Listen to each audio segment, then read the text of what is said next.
I have some lingering habitual thoughts. Yeah, those are beliefs. Yeah, about lack of money. Yeah, just things that you've thought long enough that they've got a pretty good momentum going. And when you think them, you feel them, don't you? I do, and it doesn't feel good. Yeah, so don't do that.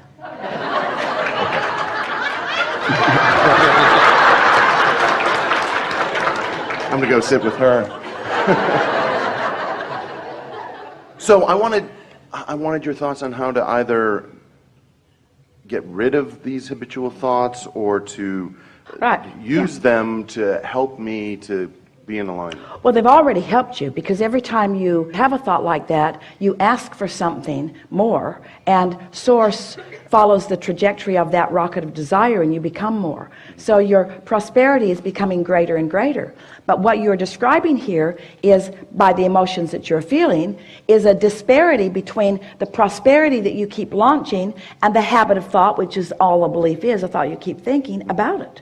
So what happens is, the more prosperous you become vibrationally, and the more your habit of thought doesn't go along with that, then the more uncomfortable you become. Esther said to us one day, Abraham, if you would stop riding my rockets and stop expanding with every thought I think, then I wouldn't have so much negative emotion. And she was right. Because the negative emotion that you have is proportionate to the becoming that you have accomplished. Does that make sense to you? When you really, really want something and you're focused upon its opposite, you feel really, really bad because there's a really big wobble. If you sort of want it and you're focusing in opposition of it, you sort of don't feel so good because the wobble is not so great, you see. So again, we're talking about momentum and trajectory and focus. So yeah, we can show you exactly what to do, and you'll all benefit by this. So let's walk through this. And we'll play with you again if you really want to. We're just making a point, trying to get everybody understanding that there's really not a lot of value in beating the drum out here in the specifics of what's not working. You've got to get to the heart of what's going on. So bring us back around to what you said. This is what we heard you say. I am prosperous, would like to be more prosperous. I have plenty of everything. But we want to say to you at the beginning of this conversation, you attempted to do something that you can't do. So we're going to help you to understand our reasoning about the flaw in what's going on with you. You'll hear this really easily. You said, I've got all the money that I could possibly want, or something like that. Did you get that impression? That plenty of money. And then you said, but I think my beliefs are holding me back from more. So there's a sort of contradiction there. But this is the flaw that you were attempting. A lot of people do it. It's what we were just teasing about Esther asking us to do. If you've got a desire that you don't believe,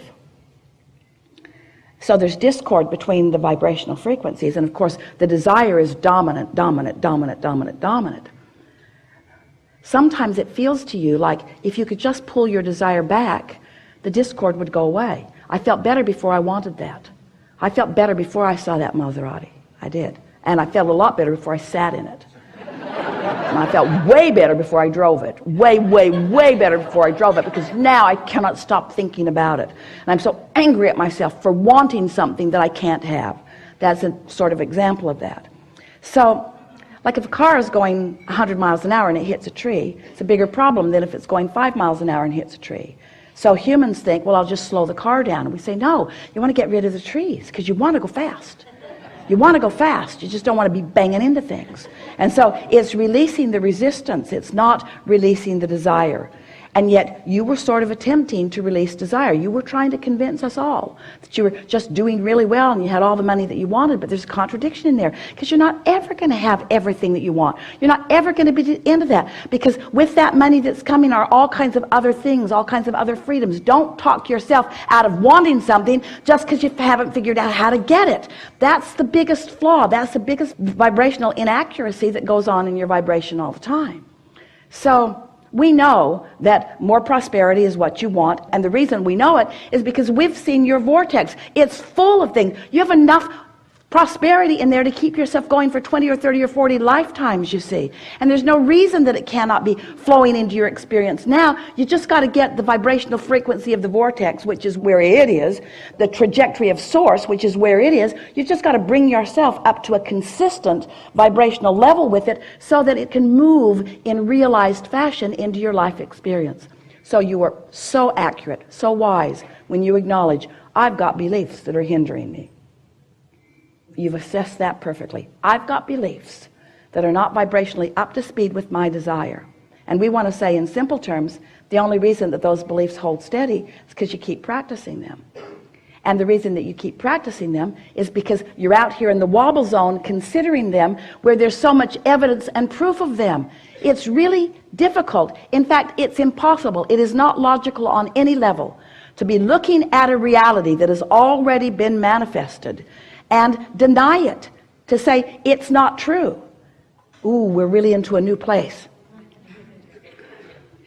Don't ask the impossible of yourself. Don't ask yourself to look at evidence of something unwanted and pretend that it didn't happen. That's why beliefs are so powerful, because you vibrated that way. Law of attraction produced something that matched it. You observed it, and then off you go, off you go, off you go. There's a momentum in that too. So, what do?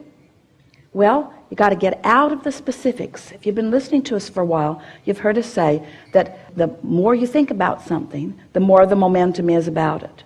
So, to slow the momentum, you've got to be more general in your thought. More general. The way you are more general, in fact, the most general way that anyone could be, is to focus upon it on an emotional basis rather than on a detailed basis of it. So now we're just going to ask you some questions. Don't worry about this. This is going to unfold within you. You're going to feel it so easily. It's not complicated. You're going to hear this and feel it and know it. So tell us just a little bit, if you want to, about a belief that you have identified that keeps coming up, that you feel is hindering you.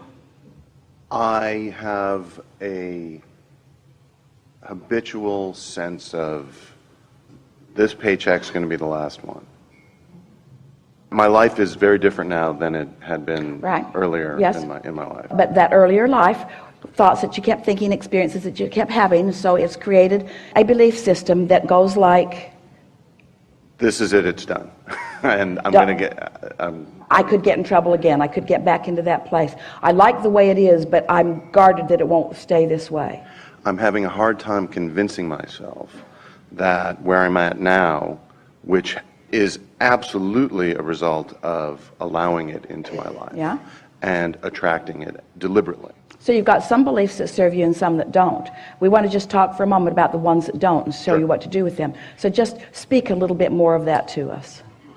I'm worried that it won't last. I'm worried that this is temporary. I'm worried that I might fall back into some of the same slump. I'm worried that I might lose my momentum.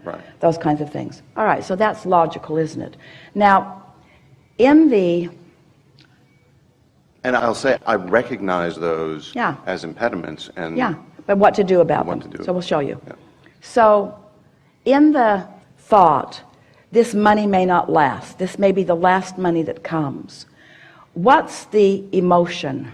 What's the emotion that best describes how that thought causes you to feel? Fear. That's accurate. And it's good to acknowledge that.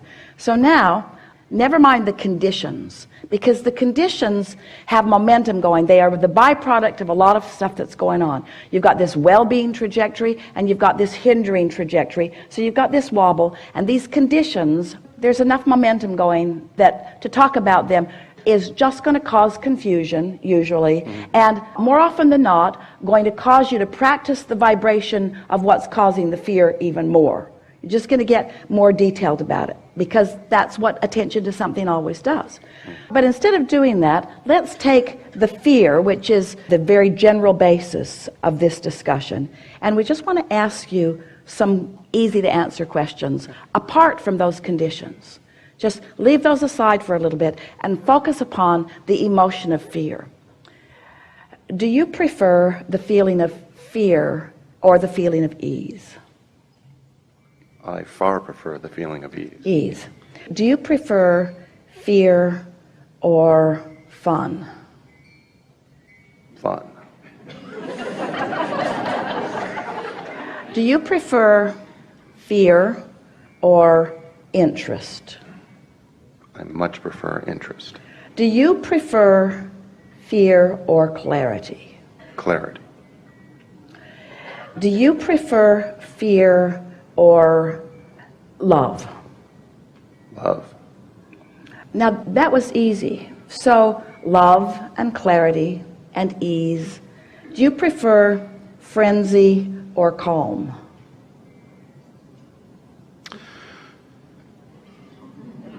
That is a more challenging question. Do you prefer imbalance or balance?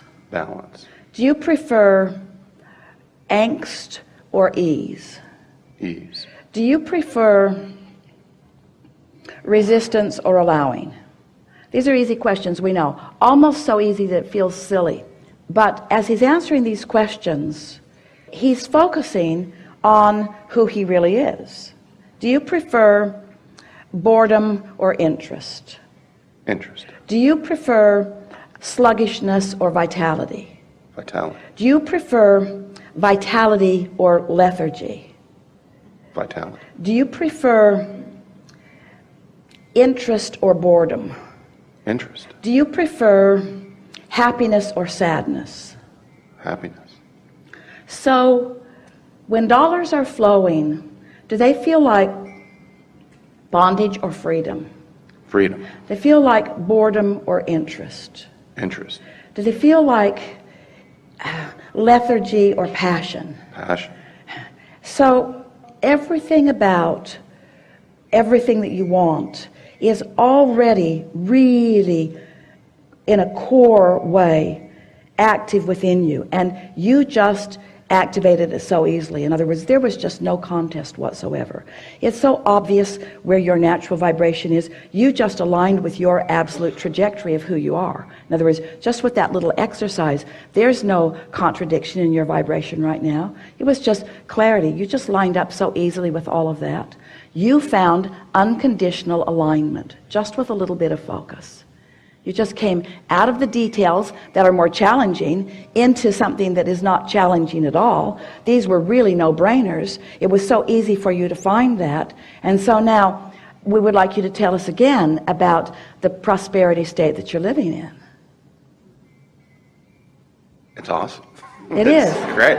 It is awesome, isn't it? It is. And it feels strong, it feels sure, it feels valid, it feels intense, it feels natural, it feels ongoing, it feels in the right place. In other words, right now, you just practiced the vibration of alignment. You took a subject that life has caused you to put into a very powerful place, because as we said, and we weren't kidding you at all, there is enough prosperity, financial prosperity in your vortex to keep you busy for 20 or 30 or 40 lifetimes. There's a huge amount of it there, and you just lined right up with it because you for a moment got out of the conditions that were the challenge. You deactivated all of those conditions that have been keeping that belief in an active place.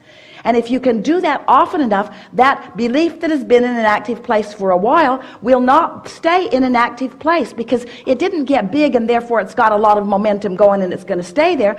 It's only a belief that keeps going because you keep adding attention to it. Did you hear that? Now, hear this. This is the best thing that you're ever going to hear, and you've never heard it before. And you're ready to hear it now. Why do you think this trajectory of well-being never peters out? Because the source within you has undivided attention on that. And when you stop giving your nearly undivided attention on the wobble stuff, it will peter out, and this is who you'll be. All that you were born, did you hear that? Did you hear that? Did you hear that? Did you hear that? All that you were born with, and everything that you've added to it since, you see, oh, that's a powerful trajectory that someone is tending to. And when you stop tending to the beliefs that don't serve you, they will become inactive in your experience. This is what's active in your experience. So what we just said to you is, you added more momentum to these intentions that you've been holding for a long time just by not adding contradictory. Did you hear what we said? In other words, the cork floats. You don't have to hold it up there. What are you doing? I'm holding my vibration. I'm holding my vibration up there. You don't have to hold your vibration up there. Just don't pull it under the water with bogus, flawed premises. Ooh, that was so good. Yeah? Enough?